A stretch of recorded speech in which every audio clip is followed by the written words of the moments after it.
இன்னைக்கு வந்து நம்ம பார்க்குறோம் பார்த்தீங்களா, இந்த போண்டா வந்து பார்த்தீங்கன்னாக்கா, வெறும் நம்ம வீட்ல இட்லி ஊத்த வச்சிருக்கிற அந்த அரிசி மாவுல தான் இந்த போண்டா பண்ணியிருக்கோம். அது எப்படி பண்ணலான்றத பார்த்துடலாம். இந்த வீடியோவ ஃபுல்லா பாருங்க. ஸ்கிப் பண்ணாம பாருங்க. அப்பதான் வந்து உங்களுக்கு புரியும்.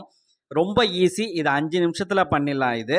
இதுக்கு தேவையான அளவுக்கு வெங்காயத்த எடுத்து நான் கட் பண்ணி வச்சிருக்கேன். வெங்காயம் வந்து பார்த்தீங்கன்னாக்கா, நல்லா சின்ன சின்னதா கட் பண்ணி வச்சுக்கணும்.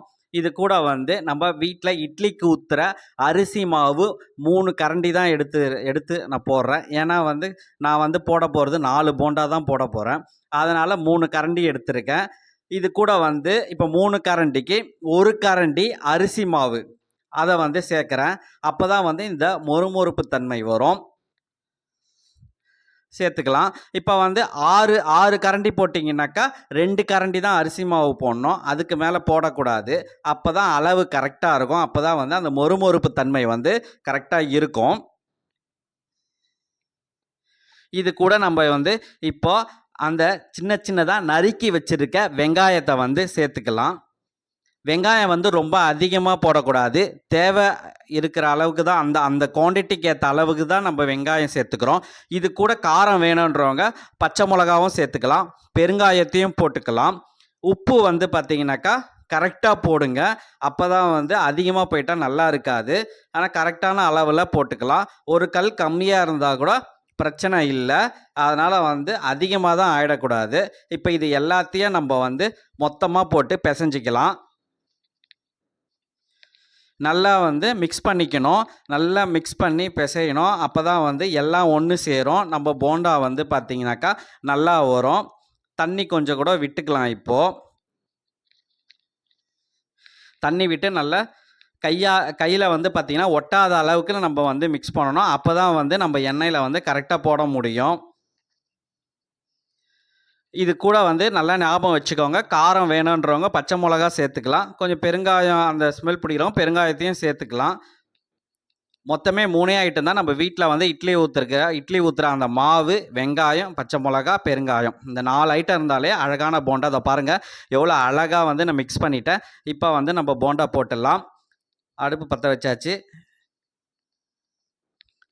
இப்போ எண்ணெய் எடுத்துக்கலாம். இப்போ கடாய் வச்சாச்சு. இப்போ எண்ணெய் வந்து பார்த்தீங்கன்னாக்கா ரொம்ப ஃபுல்லாக ஊற்ற தேவையில்ல. பாதி ஊற்றலாம். ஊற்றிட்டு ஹை ஃப்ளேமில் வைக்கலாம். வச்சுட்டு நம்ம போட்டதுக்கப்புறம் நம்ம வந்து சிம்மில் வச்சுக்கலாம். ஏன்னா தீஞ்சிரும். அதனால் இப்போ எண்ணெய் நல்லாவே காஞ்சிடுச்சு.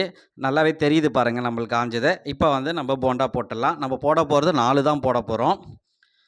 பொறுமையாக விடணும். ரொம்ப வேகத்தில் விட்டால் கண்ணில் தான் அந்த எண்ணெய் அடிக்கும். பொறுமையாக விட்டுடலாம்.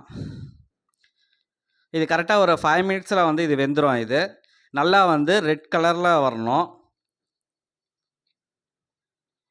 நல்லா ரெட் கலரில் வந்துடுச்சுனாக்கா நம்ம எடுத்துடலாம்.